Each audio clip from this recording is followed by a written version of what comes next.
I'd like us to begin this sermon with two activities. They're simple and yet at the same time not so simple.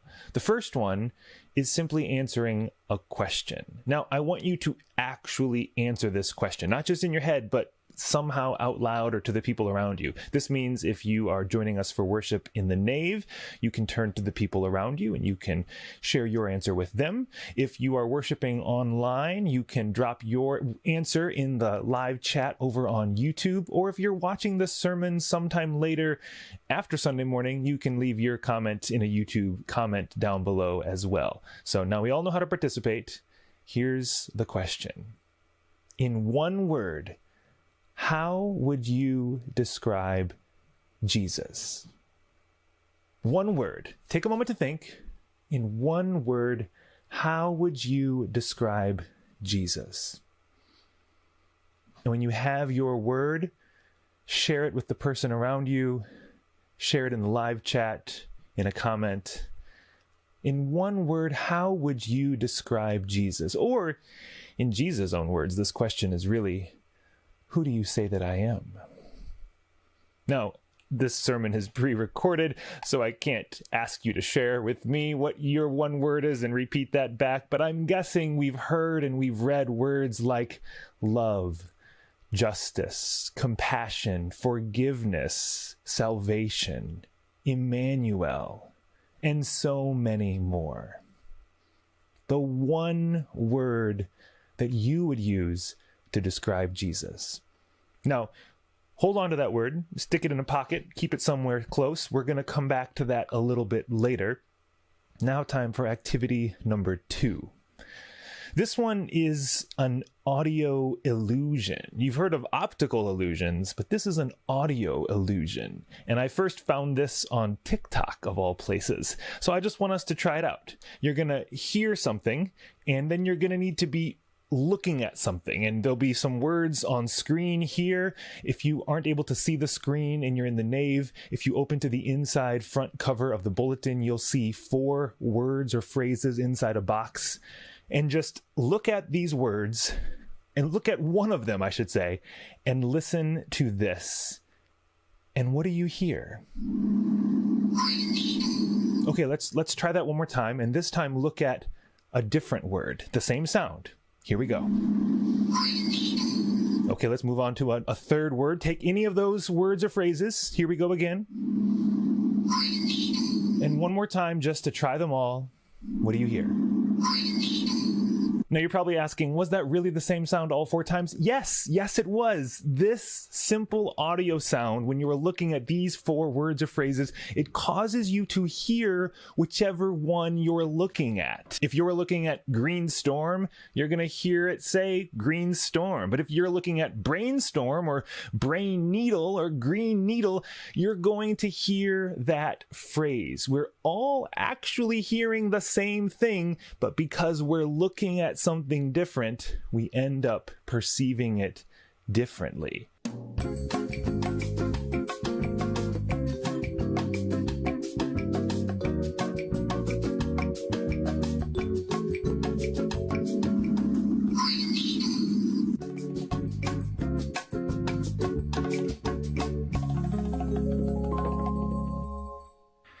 This is known as the McGurk effect. It was first discovered or written about by a scientist named McGurk, so it gets the name the McGurk effect. And the McGurk effect is a perceptual phenomenon that demonstrates an interaction between hearing and vision in speech perception. The illusion occurs when the auditory component of one sound is paired with the visual component of another sound, leading to the perception of a third sound altogether. You see, our brains are built to turn messy signals into meaning. It just will not give you ambiguity. And I'm convinced that our perceptions change based on what we're looking at. That's what this McGurk effect shows us. If you are looking at one phrase, you'll hear it. If you're looking at a different phrase, the same sound will cause you to hear something completely different. Because how you see the world impacts how you will be in the world, how you will engage and experience the world around you. Now, we've all had experiences like this, where we see things in the world and it causes us to engage and experience the world in a specific way. The McGurk effect is more than just a fun little science trivia experiment. It's truly a part of how we just exist. Let's take this example. 20 years ago, almost to the day, 20 years ago yesterday, we're all aware of this anniversary that we mark every September. 20 years ago, where were you on September 11th? Some of you might have been in New York, where the Riverside Church is. Others, perhaps, were scattered in different homes or places across the country, around the world. I was in Michigan. I was a senior in high school. And I remember that morning, it was second or third hour. I was an office aide picking up attendance sheets and making copies. And the teachers heard the news. And suddenly, the day and the days to follow were far different than anything I'd ever experienced. Now, one stark difference that I experienced was that's the first time I ever really remember hearing anything about Muslims, the Islam faith. I grew up in small Midwest towns, Christian homes. My dad's a pastor. But this was really the first time that I can recall that the word Muslim was prevalent in almost every headline and conversation. And sadly, for my still forming mind as an 18-year-old, the word Muslim then became synonymous with the war on terror. How you see something impacts the way that you will engage and experience the world around you. So as an 18-year-old, suddenly I saw the word Muslim and I only associated it with this one thing. That impacts how I then engaged and experienced the world around me. Now, fast forward a few years later, probably about 8, 9, 10 years or so, and I took a week-long trip to Oman in the Middle East.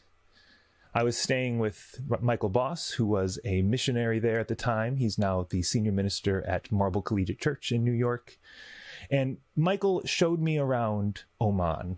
He introduced me to Christians in Oman, Muslims in Oman, and the ways in which these faiths were working together to make a better home and world for everyone. And it was a stark contrast to the version of Islam that I was introduced to 20 years ago. It was in Oman that I learned the phrase, Assalamu alaikum, which is a standard greeting. And it's Arabic, and it means, peace be with you. Assalamu alaikum. To which you would respond, alaikum assalam, and also with you. May peace be upon you. What a different thing to look at. What a different phrase to see. Assalamu alaikum. It was this experience traveling to Oman, getting to know different Muslims who I still know today. My friend Hind in Dearborn, Michigan. My friend Amanda, who converted to Islam in Austin, Texas. My friend Hussein in New York City. How you see the world impacts how you will be in the world. Our perceptions change, and then we change as a result. Now, let's bring this back to Jesus and today's gospel text. Jesus asks the disciples, "Who do you say that I am?" This is like another McGurk effect test.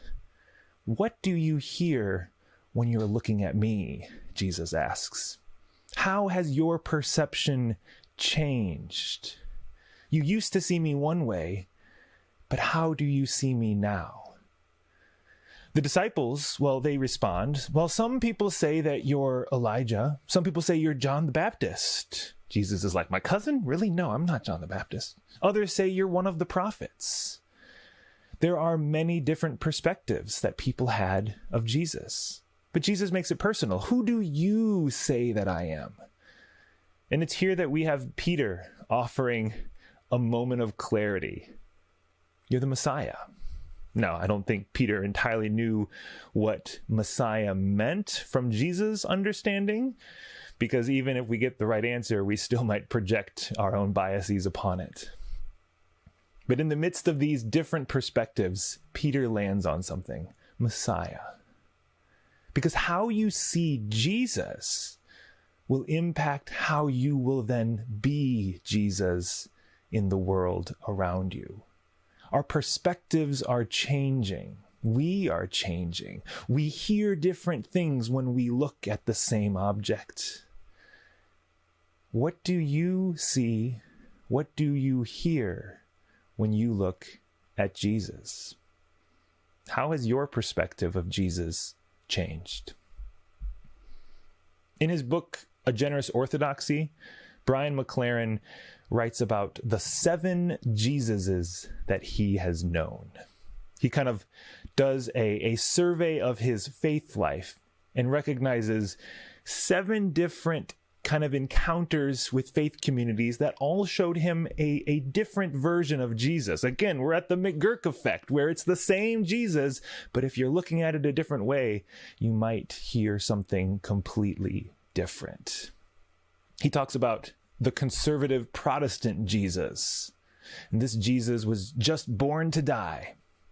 And then later he encountered the Pentecostal charismatic Jesus. This was a Jesus who could do miracles and heal you if you have enough faith. And then there was the Roman Catholic Jesus. This was the Jesus whose resurrection defeats death. He encountered the Eastern Orthodox Jesus, a Jesus whose incarnation brings God's healing to all creation. He met a liberal Protestant Jesus, this Jesus whose example and teachings inspire us to work for social justice.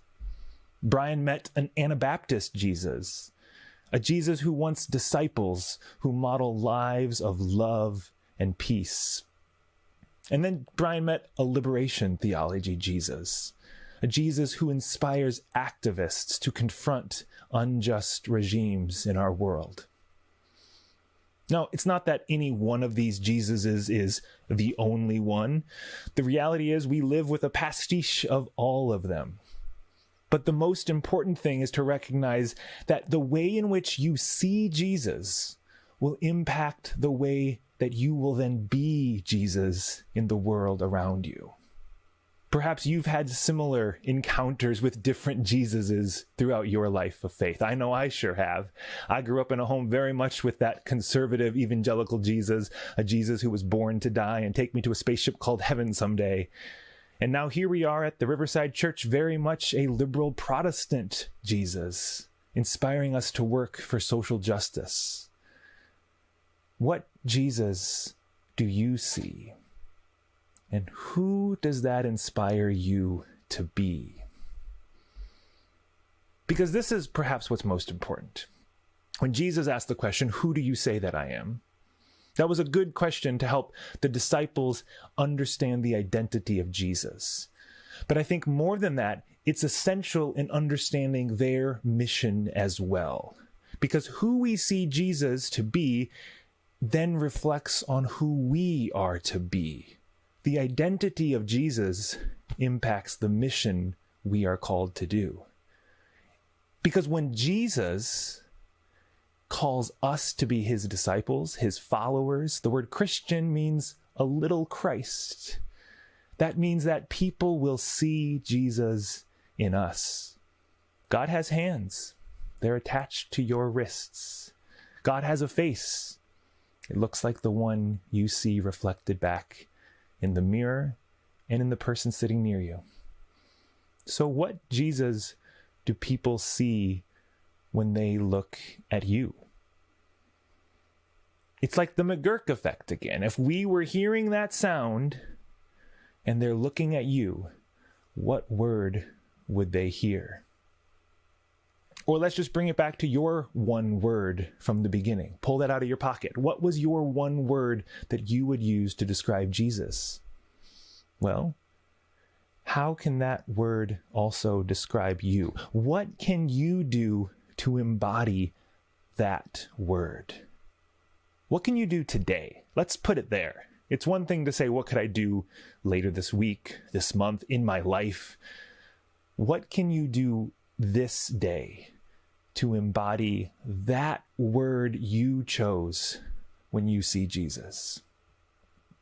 How you see Jesus impacts how you will then be Jesus in the world around you. If we see a Jesus who is love, well, then we are called to love. When we see a Jesus who dismantles racism, we are then called to dismantle racism. When we see a Jesus who smashes the patriarchy, who overcomes a capitalistic mechanism that perpetuates a wealth gap between the rich and the poor, we are then called to live in such ways. Because how you see Jesus, your perspective of Jesus, will impact the Jesus that you will then be in the world around you, and the Jesus that others will see. Who do you say that I am? Our perspectives change. Who do you say that Jesus is? And how can you be that Jesus in the world around us this day and every day? Amen.